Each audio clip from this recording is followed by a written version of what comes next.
그리고 압축비가 불꽃 점화 기관은 8에서 10, 그리고 압축 점화 기관은 15에서 22. 요 세 가지 정도, 지금 연료 흡입 기체 압축비, 요 세 가지 정도는 반드시 보셔야 하는 부분이에요. 알겠죠? 페이지 붙어 있는 내연 기관을 확인을 해 보도록 하겠습니다. 학습 목표에 있는 내용 한번 읽어보고 그리고 내연 기관으로 들어가게 될 건데, 이번 시간에는 내연 기관의 분류하고 작동 원리, 이 정도 내용만 살펴보고 79페이지 정도까지만 진행을 할게요.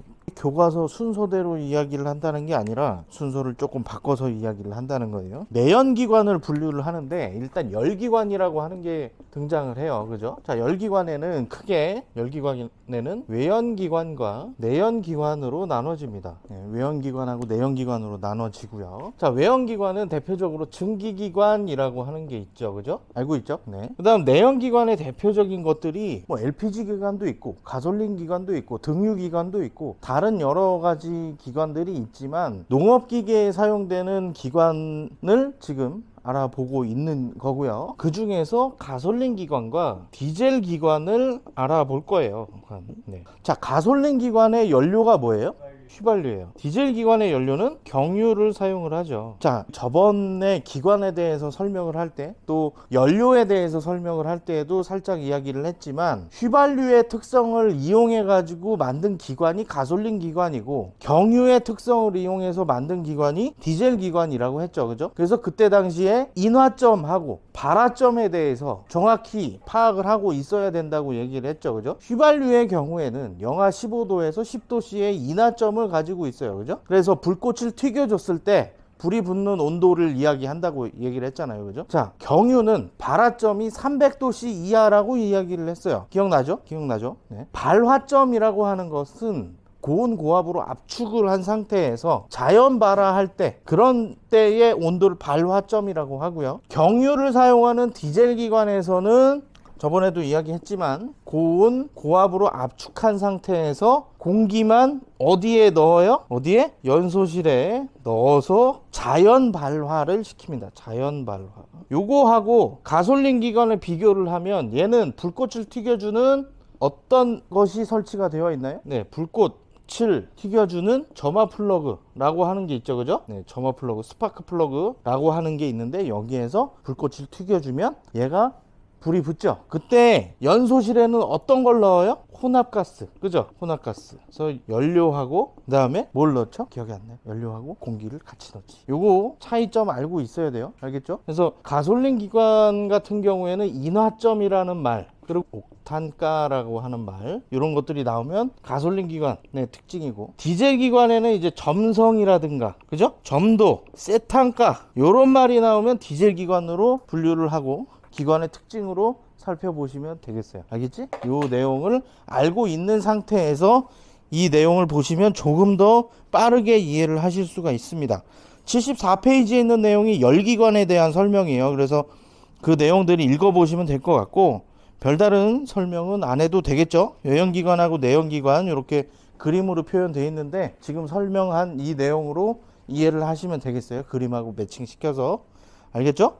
자, 75페이지에 보면 피스톤식 내연기관의 분류 살펴보실 수 있는데, 분류하고 종류들 나와 있어요. 이것도 한 번씩 읽어보시면 크게 어려움 없이 이해하실 수 있을 거예요. 자, 내연기관의 작동 원리에 대해서 여기 75페이지에 나와 있는데, 내연기관 작동 원리, 여기에 나와 있는 실린더 내부 요 부분을 좀 그려볼게요. 자, 보시면 실린더의 내부를 이렇게 그려볼 수 있어요. 그리고 피스톤을 그리고요. 요게 이제 피스톤이 되는 거죠. 피스톤, 여기는 실린더. 그죠? 자, 피스톤이 가장 위로 올라갔을 때 이때의 높이를 TDC, 우리말로 상사점이라고 하고요. 피스톤이 가장 아래로 내려왔을 때 높이 BDC 하사점이라고 합니다. 피스톤이 위아래로 올라갔다 내려갔다 하죠. 그지? 자, 여기에서 연결된 이 부분 이렇게 연결이 되고요. 상사점과 하사점 사이의 거리를 뭐라고 불러요? 행정이라고 부릅니다. 기억나요? 영어로 스트로크. 됐죠? 그 다음 상사점 윗부분에 흡기 밸브하고 배기 밸브가 있어요. 그죠? 이 부분을 뭐라고 부를까요? 이 부분에서 실제 연소가 이루어지죠. 그죠? 그지? 네. 연소실이라고 불러요. 그죠? 이해가요, 여기까지? 네. 그러면 최적이라고 하는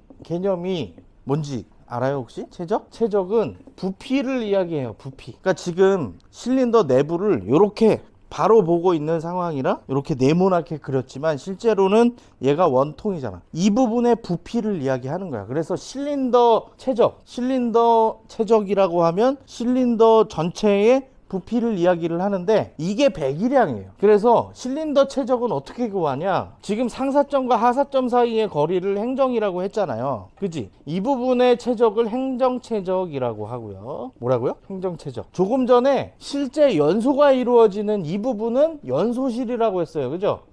그럼 얘가 연소실 최적이 되는 거예요. 이해가요? 네? 그러면 실린더 최적은 뭐겠어? 연소실 최적하고 행정 최적은 두 가지를 합친 게 뭐라고요? 실린더 최적이 되는 거예요. 이해가죠? 그래서 교과서에 나와 있는 거 살펴보면 여기에 총 배기량이라고 하는 것은 피스톤의 잔면적 곱하기 행정 곱하기 기통수 이렇게 나와 있는데 요거는 4분의 파이 d 제곱 ln 요 공식으로 풀 수가 있어요. 이제 4분의 파이 d 제곱 요게 이 부분의 부피야. 이 부분의 부피. d는 지름, l은 행정, L이 행정이요, 길이, 그 다음에 N은 실린더 수. 이렇게 이 공식을 알아두시면 이게 배기량이라고요. 이게 배기량이고 실린더 최적을 얘기하는 거예요. 오케이? 이해 가시죠? 요 내용 살펴보시면 되겠고요. 이렇게 이해하시면 됩니다. 요거. 그 다음에 76페이지에 밑줄만 좀 그을게요. 세 번째 줄에 4행정으로 1사이클을 완료하는 4행정기관과 2행정으로 완료하는 2행정기관이 있다. 요 정도만 밑줄 그어 주시고요. 그리고 불꽃점화 기관하고 4행정 압축점화 기관을 비교를 하고 있는데 요거는 다시 또 칠판에다 좀 쓰면서 설명을 할게요. 몇 번 본 사람도 있겠지만 다시 한번 좀 설명을 할게요. 이거는 자, 사행정기관의 순서, 사행정기관 흡입, 압축하고요. 그죠? 그 다음에 동력, 배기 과정을 거쳐요. 자, 동력 이 부분은 폭발이라고도 하고요. 일부 책은 뭐 팽창이라는 말도 써요. 다 같은 말이에요, 그냥. 이 부분에서 이제 에너지가 나오게 되고요. 그 다음에 조금 전에 연소실 윗부분에 흡기 밸브 있었죠. 그 다음 배기 밸브도 있었죠. 그죠? 자, 흡입 때 흡기 밸브가 열리고 배기 밸브는 닫혀요. 그지? 네? 그 다음 배기 때 배기 밸브가 열리고 흡기 밸브는 닫혀요. 나머지는 다 닫혀 있어.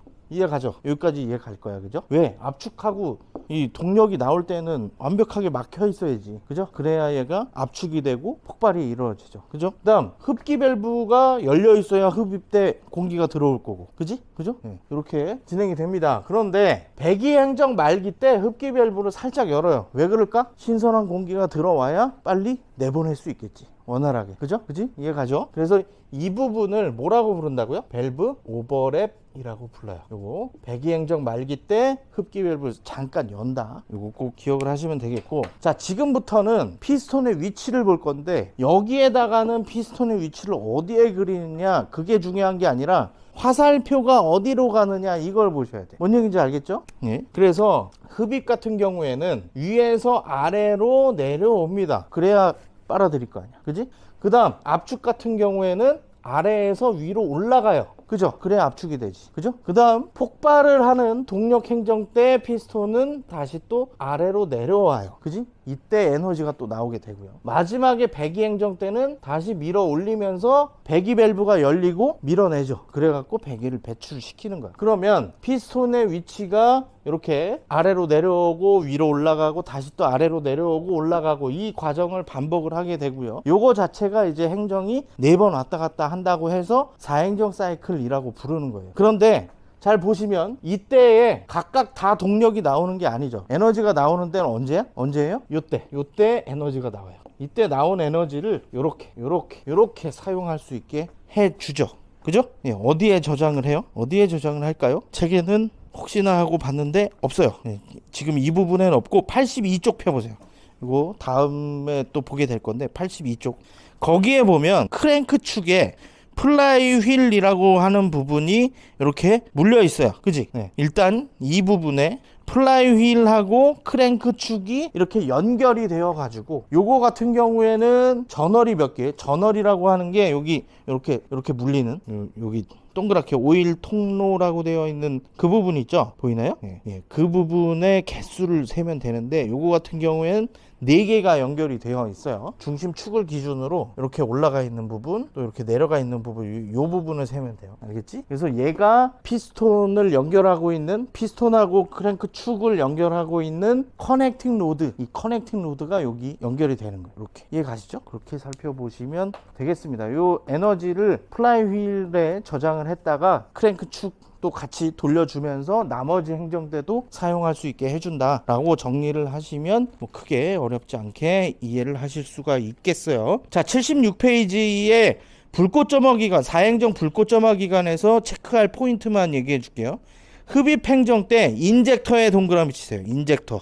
나머지는 불꽃점화기관하고 압축점화기관이 비슷해요. 근데 여기는 기화기 또는 인젝터, 그거에 체크를 해 두시고, 나머지 내용들 피스톤의 위치라든가 밸브가 어떻게 열린다든가 또 동력이 언제 나온다든가 요거는 전체적인 과정은 똑같아요. 알겠죠? 그 다음 사행정 압축점화기관, 요것도 흡입 압축 팽창 배기 이렇게 진행이 되는데, 다음 페이지에 보시면 78페이지에 보시면 여기에서는 흡기 밸브를 통하여 공기만을 흡입한다. 거기 공기만을 흡입한다의 동그라미. 그리고 얘 같은 경우에는 압축 하는 공기의 온도와 400에서 550도, 그리고 압력은 23에서 35kg/제곱센티미터 요 수치를 알고 계셔야 합니다. 알겠지? 그리고 디젤기관은 자연 발화한다. 알겠죠? 그래서 발화점이 중요하다고 얘기를 했어요. 그 차이점이 있다는 거 살펴보시면 되겠고, 전체적인 흡입 압축 동력 배기의 과정은 거의 동일하게 움직인다 라고 하는 거 살펴보시면 되겠습니다.